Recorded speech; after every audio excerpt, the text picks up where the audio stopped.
Kepala Staf Angkatan Darat Jenderal TNI Maruli Simanjuntak mengaku memutuskan menjadi tentara gara-gara terpesona dengan bintara pembina desa Babinsa di kampungnya. Maruli mengatakan, kampung kelahirannya di Bandung, Jawa Barat didominasi masyarakat kelas menengah bawah. Saat itu, perkelahian antar anak muda sering terjadi, itu damai-damainya kalau sudah ada Babinsa lewat.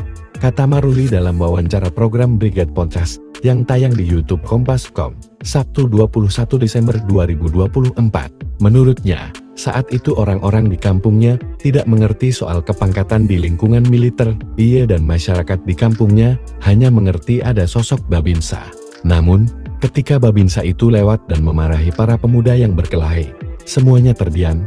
Sejak itulah ia berpikir untuk menjadi tentara.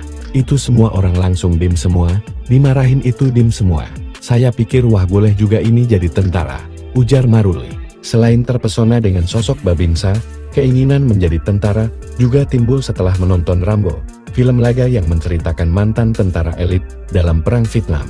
Selain itu, film Robin Hood yang merampas harta dari orang-orang kaya untuk dibagikan kepada orang-orang miskin juga membuatnya terpukau. Ya perjalanan itulah yang saya pikir, saya coba deh jadi tentara, tutur Maruli. Adapun Maruli tercatat sebagai lulusan Akmil tahun 1992. Sebelum duduk sebagai orang nomor 1 di Angkatan Darat AD, ia pernah menjadi wakil komandan grup 1 Korps Pasukan Khusus Kopassus pada tahun 2010 sampai tahun 2013.